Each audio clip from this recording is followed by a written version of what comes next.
Assalamualaikum everyone and welcome to my channel Aspirants of Future. As you all know that previous video lecture में हमने 11 जुलाई 2021 वाले NTS गैर general का part 1 discuss किया था, तो आज हम उसका पार्ट 2 डिस्कस करने जा रहे हैं। पार्ट 1 का लिंक आपको नीचे डिस्क्रिप्शन में दिया गया है। लेक्चर स्टार्ट करने से पहले ऐसे तमाम स्टूडेंट्स जो इस चैनल पे न्यू हैं उनसे रिक्वेस्ट है कि वो चैनल को सब्सक्राइब कर लें। 11 जुलाई वाले गेट में ये एक एनालिटिकल रीजनिंग का केस पास पेपर से रिपीट हुआ था, जिसमें 3 वेजिटेबल्स आपने सेलेक्ट करनी होती हैं 6 वेजिटेबल्स में से। तो इसका सॉल्यूशन लिंक आपको नीचे डिस्क्रिप्शन में दिया गया है, तो वहां से आप इसको। पार्ट 1 में हमने 15 क्वेश्चंस डिस्कस किए थे, तो अब हम क्वेश्चन नंबर 16 से आगे चलते हैं। In how many ways 6 books can be arrange in a shelf. वो कह रहा है मेरे पास 6 किताबें हैं, मुझे बताइए मैं कितने तरीकों से उनको अरेंज कर सकता हूं एक शेल्फ में। तो इसका ट्रिक सॉल्यूशन ये है कि आपने जो नंबर दिया गया है उसका फैक्टोरियल ले लेना है। फैक्टोरियल किसे कहते हैं? जो नंबर होगा आपने सबसे पहले वो लिखना है और एक एक नंबर कम करते जाना है 1 तक और सबको मल्टीप्लाई कर देना है। कैसे? अभी देखिए हमने 6 का फैक्टोरियल फाइंड करना है, तो आप सबसे पहले 6 लिखेंगे, फिर एक एक नंबर कम करते जाएंगे, 5 4 3 मल्टीप्लाई कर देना है। तो इनको मल्टीप्लाई करके 720 आता है। तो इट मींस जो आपके पास 6 किताबें हैं वो आप 720 अरेंजमेंट्स लगा सकते हैं शेल्फ में। तो 720 विल बी योर आंसर।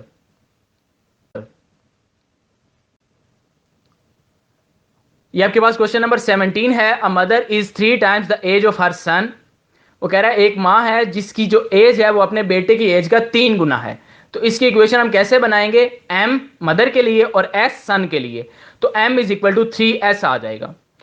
फिर वो कह रहा है and sum of their is 28, और उनकी जो एजेस का सम है वो 28 है। तो आप इसको लिख सकते हैं m plus s is equal to 28। Find the age of son, हमने सन की एज बतानी है।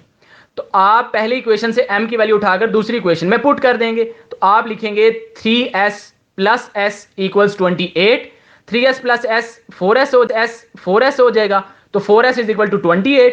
s के लिए आप रीअरेंज कर लें 28/4, तो s की एज आपके पास 7 ईयर्स आ जाएगी। तो आप कहेंगे जो उसके सन की एज है वो 7 ईयर्स होगी।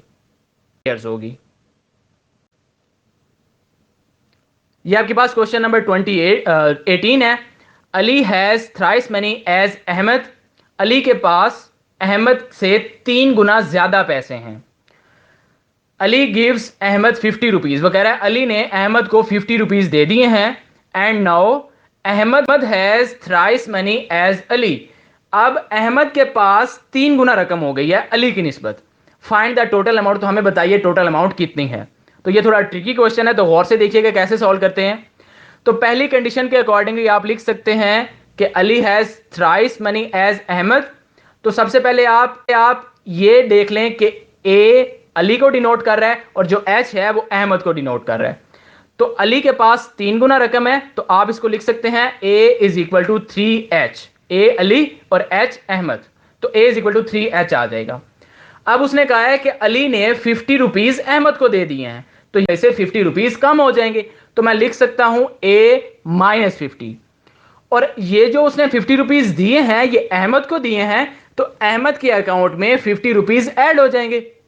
तो मैं इसको लिख सकता हूं h प्लस 50। अब वो ये कह रहा है कि अहमद के पास अब 3 गुना रकम हो गई है।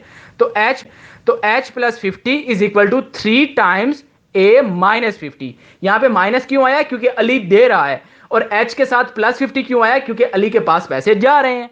और 3 गुना क्यों आया? क्योंकि उसने कहा है थ्राइस। अब आपके पास ये 2 इक्वेशंस हैं, इनको हम सॉल्व कर लेते हैं। तो राइट हैंड साइड को आप सॉल्व करेंगे 3 इंटू ए माइनस 50 ए माइनस 150। अब आप पहली इक्वेशन से ए की वैल्यू उठाकर दूसरी इक्वेशन में ए की जगह पर पुट कर देंगे। तो 3 इंटू ए की जगह पर आ जाएगा 3h माइनस 150। तो 3 इंटू 3h 9h हो जाएगा। तो 9h माइनस 150, यहां से आप h के लिए रीअरेंज करेंगे तो अहमद के पास 25 रुपीज होंगे। अब आप h की वैल्यू उठाकर पहली इक्वेशन में पुट कर देंगे तो अहमद की वैल्यू अली की वैल्यू आपके पास 75 रुपीज आ जाएगी। तो a is equal to 3h, h की जगह 25, तो 3 इंटू 25 75 होता है। अब हमने ये बताना है कि टोटल कितने पैसे हैं, तो आप दोनों के पैसों को ऐड कर देंगे। तो टोटल अमाउंट होगी a plus H A 75, H आपके पास 25 है, तो 75 प्लस 25, तो 100 रुपीज आपके पास आंसर आ जाएगा। आपके पास आंसर आ जाएगा। ये आपके पास क्वेश्चन 19 है। इन a jar 1/2 of the marbles are red, 1/4 are white and 1/5 are blue. What fraction of the marbles are neither red, white nor blue? वो कह रहा है एक जार है जिसमें 3 है, 1/4 मार्बल्स व्हाइट हैं और 1/5 मार्बल्स ब्लू हैं। हमने बताना है कितने ऐसी फ्रैक्शन है मार्बल्स की जो रेड भी नहीं है, व्हाइट भी नहीं है और ब्लू भी नहीं है। तो इसका ट्रिक सोल्यूशन ये है कि आपने 1 में से तमाम कलर्स माइनस कर देने हैं। तो 1 minus red minus white minus blue, तो रेड आपके पास 1/2 है, व्हाइट आपके पास 1/4 है, ब्लू आपके पास 1/5 है। अब यहां पे आप 20 एलसीएम ले लेंगे, तो 20 न्यूमरेटर में आपके पास आ जाएगा 20 माइनस 10 माइनस 5 माइनस 4, तो 1/20 आपके पास सिंप्लीफाई करके आंसर आ जाएगा। यानी कि 1/20 ये वो फ्रैक्शंस है मार्बल्स की जो रेड भी नहीं है, व्हाइट भी नहीं है और ब्लू भी नहीं है। तो 1/20 विल। ये आपके पास क्वेश्चन नंबर 20 है। Sweets are 4 for rupees 0.80 including tax and biscuits are 3 for rupees 1.05 including tax.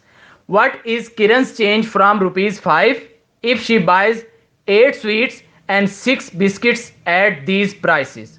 वो कह रहा है 4 स्वीट्स अगर आप लेते हैं तो उसके पैसे बनते हैं 0.80 रुपीज, और अगर आप 3 बिस्किट लेते हैं तो उनके पैसे बनते हैं 1.05 रुपीज। वो कह रहा है किरण के पास 5 रुपए हैं, हमें बताइए उसको बकाया कितने पैसे मिलेंगे अगर वो 8 स्वीट्स लेती है और 6 बिस्किट्स लेती है। तो पहले हम एक स्वीट की कीमत निकाल लेंगे और एक बिस्किट की कीमत निकाल लेंगे, फिर उसका टोटल बिल बनाकर 5 में से माइनस कर देंगे तो हमारे पास बकाया पैसे आ जाएंगे, यानी कि किरण's चेंज आ जाएगा। तो सबसे पहले उसने कहा है कि 4 बिस्किट्स आपके पास 0.80 रुपीज के हैं, तो आप इसको लिख सकते हैं 4 स्वीट्स आपके पास 0.80 रुपीज के हैं, तो आप लिख सकते हैं 4s इज इक्वल टू 0.80, या फिर s के लिए अगर आप रीअरेंज करें तो 0.80 डिवाइडेड बाय 4 आ जाएगा। इसको आप सिंप्लीफाई करें तो एक स्वीट की कीमत 0.20 रुपीज बन जाएगी। फिर उसने कहा है 3 बिस्किट की कीमत 1.05 है, तो आते हैं 3b इज इक्वल टू 1.05। यहां से अगर आप एक बिस्किट की कीमत निकालना चाहें तो b is equal to 1.05 divided by 3 होगा, तो यहां से b की वैल्यू आपके पास 0.35 रुपीज आ जाएगी। अब एक स्वीट की कीमत भी आपके पास मौजूद है, एक बिस्किट की कीमत भी आपके पास मौजूद है। आप किरण's चेंज कैसे फाइंड करेंगे? 5 में से 8 स्वीट्स माइनस की कीमत कर देंगे और 6 बिस्किट की कीमत भी माइनस कर देंगे। तो अब यहां पर हम s और b की वैल्यू पुट करते हैं, तो 5 माइनस 8 इंटू स्वीट की कीमत है 0.20, तो उसकी जगह पे हमने लिख दिया 0.20, माइनस 6 इंटू बिस्किट की कीमत है 0.35, तो b की जगह पर हमने लिख दिया 0.35। इसको अब आप सिंप्लीफाई कर लेंगे तो किरण's का जो चेंज है वो आपके पास 1.30 रुपीज आ जाएगा, यानी कि किरण के पास इतनी शॉपिंग करने के बाद 1.30 रुपीज। ये आपके पास क्वेश्चन नंबर 21 है। If a multiply by b multiply by c is equal to 72, where a b and c are integers and a is greater than b is greater than c is greater than 1, what is the greatest possible value of a। अब इसका trick solution ये है कि आपको a की maximum possible value find करनी है। तो अगर आप a को ग्रेटेस्ट पॉसिबल वैल्यू देना चाह रहे हैं तो आप b और c की मिनिमम पॉसिबल वैल्यू कंसीडर करेंगे। अब c के लिए जो मिनिमम पॉसिबल वैल्यू है वो 1 से ग्रेटर होनी चाहिए, क्योंकि लिखा हुआ है ना c इज ग्रेटर देन। जो c की पॉसिबल वैल्यू है वो 2 हो सकती है, तो आप c को 2 वैल्यू दे देंगे। और b के लिए जो छोटी से छोटी वैसी पॉसिबल वैल्यू है वो c से बड़ी होनी चाहिए। c को हमने 2 कहा है तो b को हम 3 कह देंगे। तो इक्वेशन में आप b की जगह पर 3 पुट कर दें, c की जगह पर 2 पुट कर दें और a की वैल्यू हम रीअरेंज करके फाइंड कर सकते हैं। तो 72 डिवाइडेड बाय 6, तो a की वैल्यू आपके पास 12 आ जाएगी, यानी कि a की मैक्सिमम पॉसिबल वैल्यू जो है वो आपके पास 12 हो सकती है। ये आपके पास क्वेश्चन नंबर 22 है। 1 gallon is enough to cover a distance of 15 miles, how many gallons are required to cover a distance of 150 miles. तो डिस्टेंस और गैलन्स का रिलेशन है। डिस्टेंस इनिशियल है 15 माइल्स, इनिशियल गैलन है 1, डिस्टेंस फाइनल है 150 miles, और अब आप ये देखिए कि ये डायरेक्टली प्रोपोर्शनल है या इनवर्सली प्रोपोर्शनल है। अब जितना ज्यादा गैलन्स होंगे उतने ज्यादा डिस्टेंस कवर अप होंगे, जितने कम गैलन्स होंगे उतना कम डिस्टेंस कवर अप होगा, तो डायरेक्टली प्रोपोर्शनल है।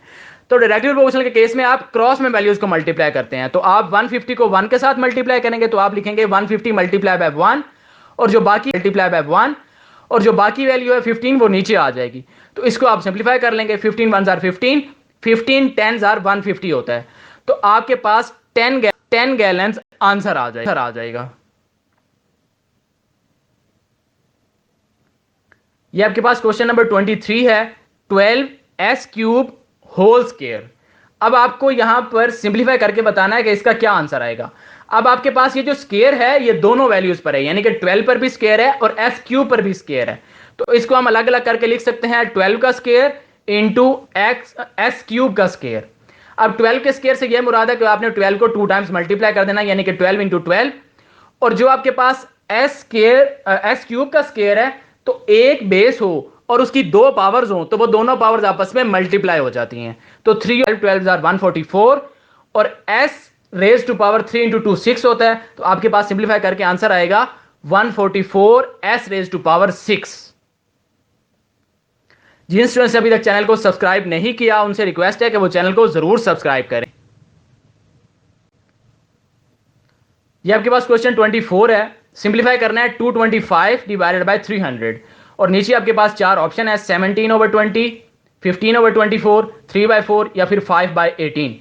अब आप इसको सिंप्लीफाई कर लें, 75 के साथ कैंसिल होते हैं, 75 3 जार 225, 75 400, तो 3/4 आपके पास आंसर आ जाएगा। तो आप ऑप्शन सी को टिक कर देंगे। ये आपके पास क्वेश्चन 25 है, find the average of 15 14 13 12 and 6। तो आपने एवरेज फाइंड करनी है, तो तमाम नंबर्स को आप ऐड कर दें, divided by total number of values कर देंगे।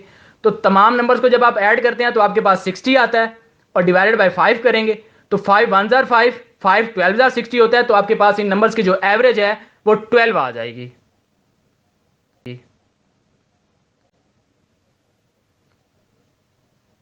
ये आपके पास क्वेश्चन नंबर 26 है, हमने एंटोनिम बताना है हार्मनी का। हार्मनी कहते हैं हम आहंगी को, उसका जो अपोजिट होगा वो आपके पास दुश्मनी के मीनिंग में आएगा, तजाद के मीनिंग में आएगा। तो आप ऑप्शन अल्फा को टिक कर देंगे, strife is the antonym of harmony.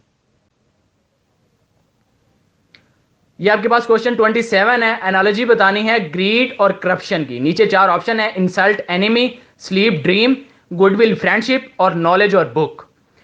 अब आपके पास इसका सॉल्यूशन ये है कि जो पहला वर्ड है वो दूसरा वर्ड जो है वो पहले वर्ड का रिजल्ट है, यानी कि first word leads to the second word. जो बंदा जितना ज्यादा लालच करेगा वो उतनी ज्यादा करप्शन करेगा, ग्रीड और करप्शन। तो पहला वर्ड जो है वो दूसरे word, first word leads the second word. तो आपके पास ऑप्शन सी यहां पर सबसे बेस्ट सूटेड आता है, जो गुडविल है वो लीड्स करती है फ्रेंडशिप को। तो आप ऑप्शन सी को टिक कर देंगे।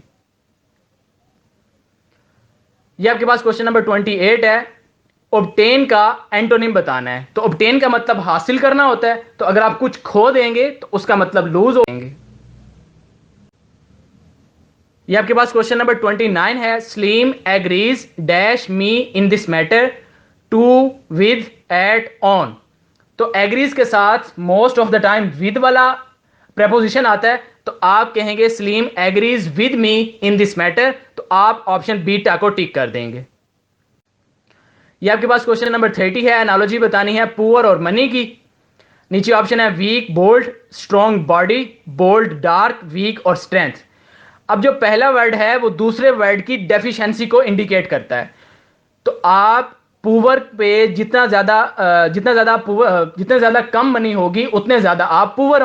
तो इस चीज को फॉलो करते हुए आप ऑप्शन डेल्टा को टिक करेंगे कि जितनी ज्यादा हमारे में स्ट्रेंथ की कमी होगी उतने ज्यादा हम वीक होंगे। तो ऑप्शन डेल्टा आपके पास आंसर आ जाएगा। जो स्टूडेंट्स गेट नेट और हेट की प्रिपरेशन के लिए हमारा 1-to-1 ऑनलाइन कोर्स ज्वाइन करना चाहते हैं वो दिए गए व्हाट्सएप नंबर पर कांटेक्ट कर सकते हैं या दिए गए ईमेल पर कांटेक्ट कर सकते हैं। उनको इंशाल्लाह बहुत अच्छी प्रिपरेशन करवाई जाएगी। Thank you so much for watching full video. Please like, share and subscribe for more video lectures. Take care. Allah Hafiz. Assalamu alaikum.